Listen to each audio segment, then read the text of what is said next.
Bonjour, aujourd'hui on va parler d'une année au cinéma, 1980.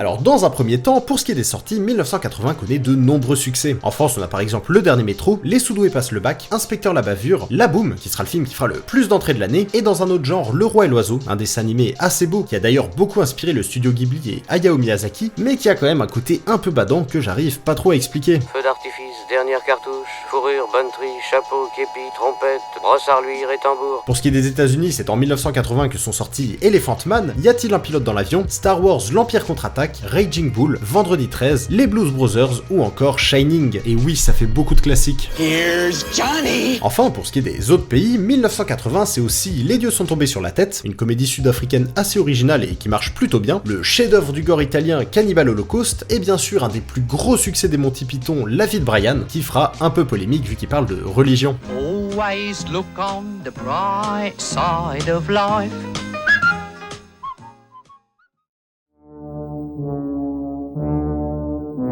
Alors comme vous le savez, les cérémonies récompensent toujours les films de l'année qui précède. Du coup, comme je vais vous parler des éditions qui concernent les films de 1980, je vais devoir parler de celle de 1981, c'est-à-dire la 53e cérémonie des Oscars, la 6e des Césars, mais aussi la toute première des Razzie Awards. Ah ouais, quelle histoire ça aussi. Oui, j'en ai déjà parlé dans ma vidéo sur Anaconda, mais en gros les Razzie Awards c'est une parodie des Oscars qui chaque année récompense les pires films. Énorme. Et cette année-là, c'était la toute première édition où deux films en particulier se sont illustrés, Rien n'arrête la musique, qui a gagné le pire film et le pire scénario, et Le chanteur de jazz, qui a gagné le pire acteur et le pire acteur dans un second rôle. J'ai vu des extraits, ça ne m'étonne pas.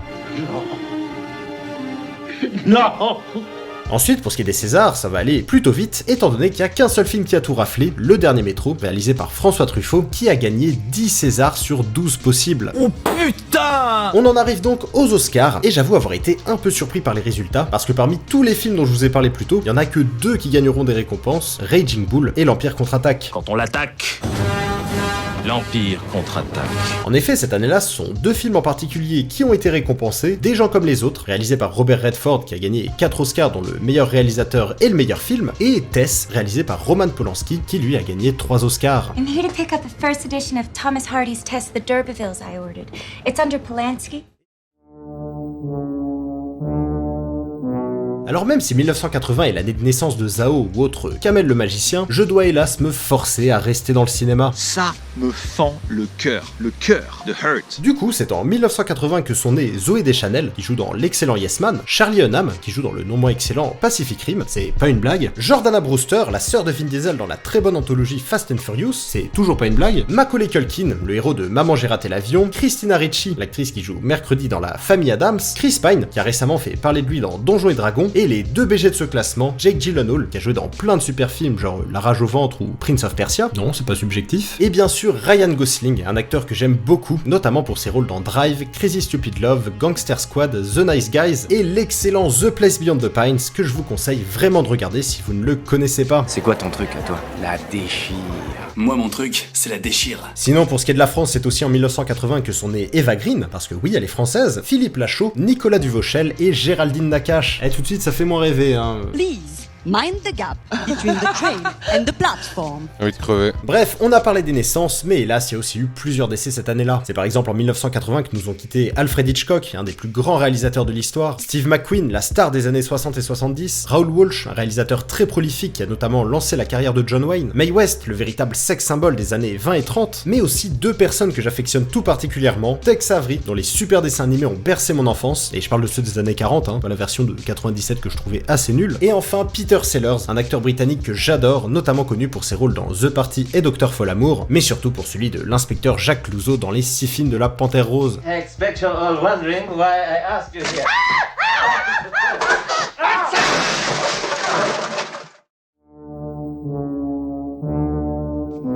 Maintenant qu'on a parlé de tout ça, j'aimerais revenir sur certains détails et vous donner quelques faits insolites sur l'année 1980 au cinéma. J'écoute. Par exemple, Cannibal Holocaust. Si vous l'avez pas vu, c'est un film extrêmement violent et gore qui met en scène du cannibalisme et de la torture, et évidemment, à sa sortie, il a fait beaucoup de bruit. Il a provoqué un véritable scandale, et il y a même une rumeur qui a été lancée disant que les acteurs avaient vraiment été tués. Du coup, le réalisateur a été obligé de se pointer à la télé avec eux pour montrer qu'ils étaient vivants, et même de prouver à la justice que les scènes très graphiques du film faisaient bel et bien appel à des effets spéciaux. T'as les boules. Allez, salut. Dans un autre genre, si vous vous intéressez un peu à la Seconde Guerre mondiale, le nom Mae West ne vous a peut-être pas laissé indifférent. En effet, Mae West a été le surnom donné aux gilets de sauvetage de l'armée américaine, au vu de l'apparence qu'ils donnaient quand ils étaient gonflés. Mae West étant la célébrité la plus pulpeuse de l'époque, je crois que je n'ai rien besoin d'expliquer. Les gros nibards. Et enfin, ce que je vous ai pas dit, c'est qu'en 1980, il y a un autre film qui est sorti, La Porte du Paradis. Mais qu'est-ce que j'en ai à foutre, moi? Alors ce nom ne vous dit sûrement rien, mais quand il est sorti, il est devenu le plus grand flop de l'histoire du cinéma. Il devait coûter 7 millions de dollars à la base, il en a coûté 44, pour au final ne rapporter que 3 millions de recettes, et alors qu'il était annoncé comme l'un des films de l'année, il sera retiré après seulement une semaine d'exploitation, décrédibilisant alors complètement son studio et son réalisateur. You are one pathetic loser. Comme si ça suffisait pas, il est aussi l'une des causes du déclin de la United Artists, une grande boîte de production hollywoodienne qui avait été fondée en 1919 par notamment Charlie Chaplin et Douglas Fairbanks, mais également de la chute du genre western et de manière générale des films d'auteurs américains, ce qui, avec d'autres échecs dans les mois qui ont suivi, ont provoqué la mort du nouvel Hollywood. Ah ouais, quand même.